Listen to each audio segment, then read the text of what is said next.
તાપીનગરના બધા જ છાપામાં કિંજલ જ કિંજલ છે. મોજે મોજ તાપીનગરની નવી તાજગી કિંજલ ભટ્ટ. પોતાની પ્રેમ જાળમાં ફોસલાવીને કામ કરાવતી કિંજલ રાણી. બસ કર રાહુલ, તું કોના વિશે બોલી રહ્યો છે એનું તને ભાન છે? કિંજલ તારી બેન છે. એમ તો આ સંબંધ રક્ષાબંધનના દિવસે યાદ નતો આવ્યો? ગરજ પડી એટલે બાય બાય, નહીતર બાય બાય. રાહુલ, હવે તું ફાલતુ વાતો બંધ કર અને બહુ બોલવાની કોઈ જ જરૂર નથી. પણ અમે તો બોલીશું. અરે કેવા લોકો છો તમે? દુકાનની આડમાં આવા ગોરખ ધંધા ચલાવો છો? પેપરમાં કેવું લખાઈને આવ્યું છે? મને તો વાંચતાય શરમ આવે છે. શરમાવ બેન, જરા શરમાવ. સારું થયું તમારી દુકાનની ચા પીતા પેલા મને હકીકતની જાણ થઈ ગઈ, નહીતર મારી તો બુદ્ધિ ભ્રષ્ટ થઈ જાત. નથી પીવી મારે ચા. અરે ભાઈ સાંભળો. અરે ઓ ભાઈ, અરે સાંભળો, તમારી ચા. ગુલાબ, જવા દે એને, અને તું દુકાનનું શટર બંધ કર. કહ્યું ને મેં કે શટર બંધ કર. કાકી તને કઈ કહી રહ્યા છે? સાંભળ્યું? લે કાંડા, કાન હોય તો સંભળાય તો ખરું જ ને. અરે હું તો કહું છું, જ્યાં સુધી દુકાન ચાલુ રહે ને ત્યાં સુધી ચર્ચાનો ચબૂતરો જાગતો રહે. મારું માનો તો એકવાર શટર પાડી જ નાખો એટલે કાયમની શાંતિ. પણ કાઈ વાંધો, હું છું ને તારો ભાઈ. ભલે તે મને રાખડી ના બાંધી, પણ હું તો મારી ફરજ નિભાવીશ. રાહુલ, ખબરદાર, જો દુકાનના શટરને હાથ પણ લગાવ્યો છે તો આજે દુકાનમાં બાપા પધાર્યા છે. જ્યાં સુધી દુકાનમાં બાપા બિરાજમાન છે ત્યાં સુધી દુકાનનું શટર નહીં પડે. કિંજલ, નહીં મમ્મી, આ જે કંઈ પણ છપાવ્યું છે એ સાચું નથી તો હું શું કરવા ડરું? દુકાન તો બંધ નહીં જ થાય. રહી વાત આ છાપાની, તો આ જે કોઈએ પણ છપાવ્યું છે એમને તો સજા બાપા આપશે.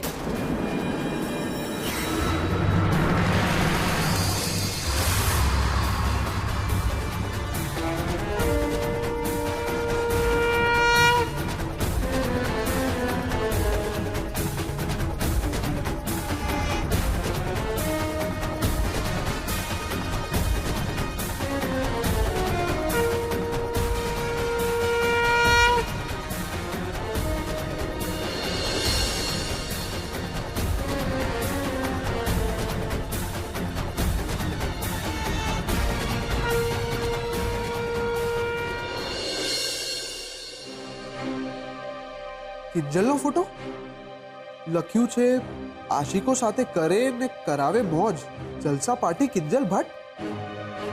એક રાતે સામેથી ચાલી નીકળી આશિક સુશાંતની સાથે, ને જે રૂમમાં પહોંચી ત્યાં સ્વાગત કરવા પહેલાથી જ હાજર હતો જૂનો દિલદાર. પોસ્ટર ગર્લનું આ પરાક્રમ બતાવે છે કે તાપીનગર ધીરે ધીરે બોલ્ડ થઈ રહ્યું છે. અરે ભાઈ, આ તો હજી એક જ છાપાની હેડલાઇન છે. આજો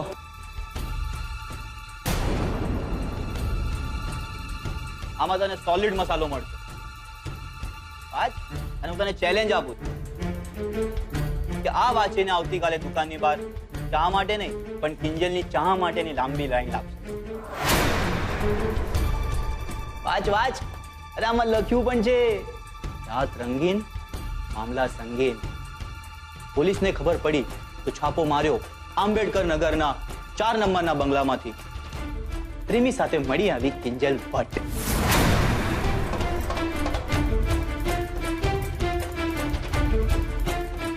અરે વાહ, મસ્ત છે, નરમ નરમ.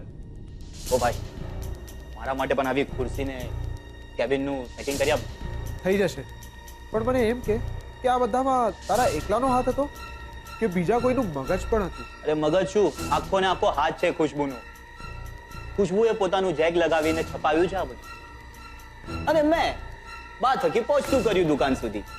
ઓહ, એટલે કે દુકાને ધરતીકંપ પહોંચી ગયો છે. હા, બાકી દુકાનના પાટિયા કકડબૂસ થયા કે નહીં? ત્યાં બેઠા છે ને ઓલા વિઘ્ન હરતા, એ હોય તો ક્યાંથી કકડભૂસ થાય દુકાન? અને ઉપરથી કિંજલ પહાડની જેમ ઊભી છે, મને કહે છે કે જ્યાં સુધી બાપ્પા છે ને ત્યાં સુધી આ દુકાન બંધ નહીં થાય. કઈ વાંધો નહીં.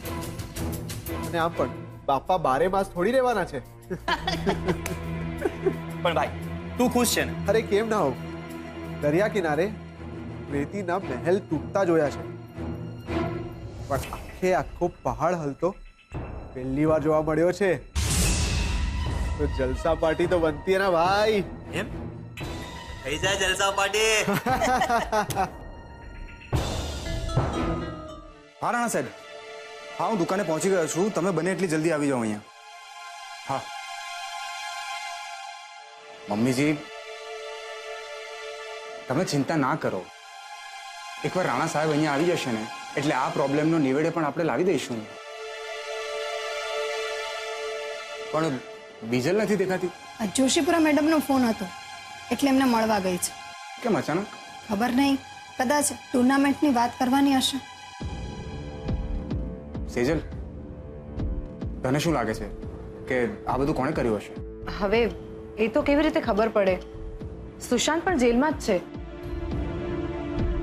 મને નથી લાગતું કે ઇન્સ્પેક્ટર રાણાની હાજરીમાં એ જેલમાંથી આ બધું છપાવી શકે. એ જે હોય તે. મને તો એ જ નથી સમજાતું કે ઘરે જઈશ ને તારા પપ્પા છાપું માંગશે તો શું કહીશ એમને? મમ્મી, એમને કહી દેજે ને કે આજનું છાપું નથી આવ્યું. ને હા, બીજી એક વાતનું ધ્યાન રાખજે, આ છાપું એમના હાથમાં ના આવે. હા, પણ જે જીવતું જાગતું હાલતું ચાલતું છાપું છે એનું શું કરીશું કિંજલબેન? કોણ? બા, એમને કેવી રીતે રોકીશું?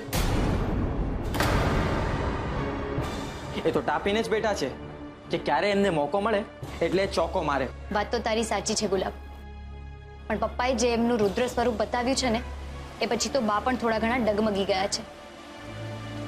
ને છતાંય મમ્મી જો બા ઘરમાં આવીને કોઈ પણ જાતની પંચાયત કરે ને તો અમને લોકોને ફોન કરી દેજે. જા, તું ઘરે જા. સારું, ધ્યાન રાખજો.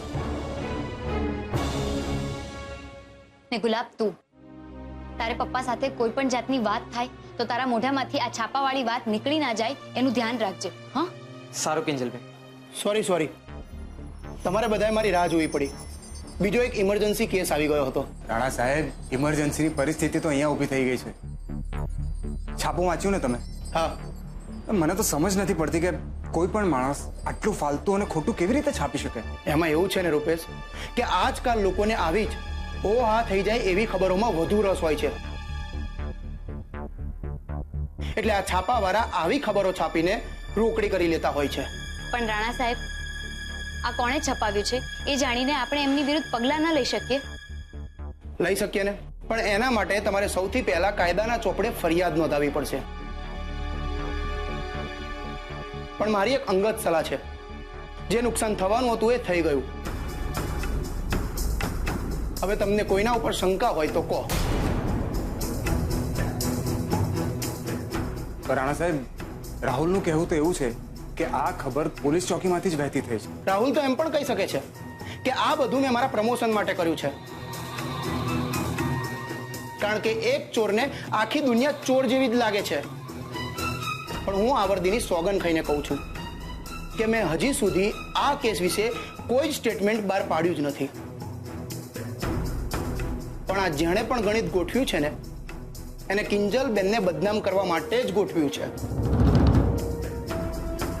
તો પછી ઇન્સ્પેક્ટર રાણા, ગુનેગારને પકડવો તો પકડવો કેવી રીતે? મેં કહ્યું ને, એના માટે સૌથી પહેલા તમારે ફરિયાદ નોંધાવવી પડશે. તો જ હું કાયદાકીય રીતે તમારી મદદ કરી શકીશ. પણ મારો અનુભવ કહે છે કે આવા માણસો સામાન્ય રીતે ખોટા નામે જ લેખ છપાવતા હોય છે અથવા તો લેખ છપાવીને છૂમંતર થઈ જતા હોય છે.